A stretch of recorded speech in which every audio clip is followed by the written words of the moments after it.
Well, police checkpoints in Wichita, Kansas are raising some eyebrows. Officers aren't just setting up for the big holidays to stop drunk drivers. We've all heard about that. And they're trying to collect traffic information, pulling drivers over to ask where they're coming from, where they're going, and possibly even why. But not everyone thinks this is so innocent. So let's ask our panel what they think about it. Neal Asbury is the radio talk show host of Made in America, CEO of the Legacy Companies, and author of Conscientious Equity. And Santita Jackson is a radio talk show host and Fox News contributor. Thank you both for joining us. Thank you. Thank you, Heather. So how do you feel about this? Is something fishy going on, or is this okay with you? Santita, I'll start with you. This is absolutely awful, Heather. You want government to have your back, but you do not want them on your back. I'm all for feeling secure, but I don't want to be secured by the state. You know, since we've introduced the Patriot Act and NDAA, it seems to me that we have lost our minds. We are throwing our Bill of Rights and Constitution under the bus. Under NDAA, you can be charged, you can be arrested and detained without charge or trial. That is crazy. Now you can be strip searched even when you're arrested for the most minor violations, like Layla Tarantino down in Florida, who had a feminine product removed from her after a moving violation. I mean, really. But in this incident, they're really just asking people to take a survey. And Neal, they can say no, they don't want to take the survey. Is this a violation of the Fourth Amendment and constitutional rights? What do you think?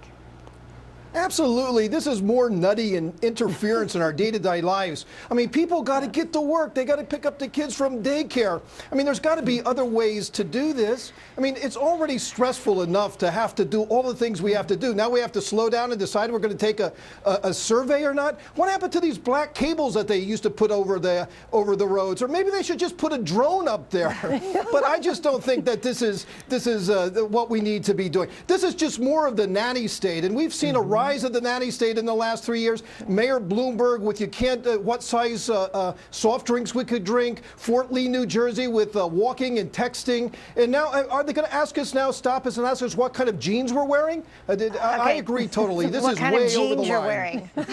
Are you wearing jeans, Neal, by the way?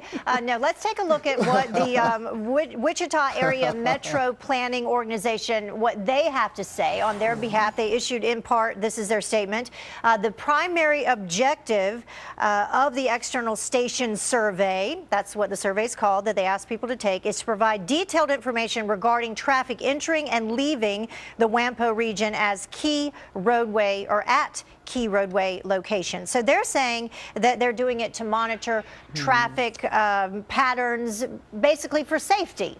You know, I have to tell you, we have been told by our founding fathers that the price of liberty is eternal vigilance.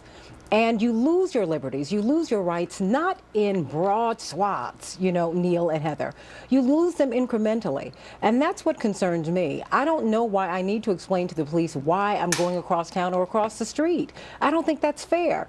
And it troubles me that that's happening in 2012 Okay, in America. I have an attorney sitting next to me, in Which case you I'm haven't not. heard. Greg is an attorney, is sitting next to me. So, Greg, you know, DUI checkpoints, they're allowed. They are. Why is this any different? U.S. Supreme Court said, as a matter of public interest, random DUI checkpoints are allowed. Okay. Then in January, a case by the name of Illinois versus Lidster, they said informational checkpoints are allowed.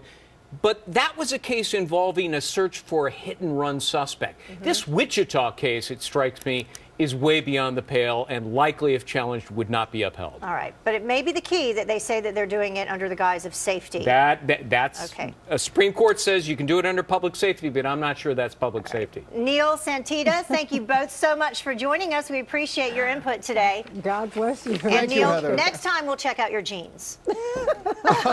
Okay, thank you. Thank you. He's wearing golf shorts, and I'm still missing that pair of golf shorts from the stolen TSA.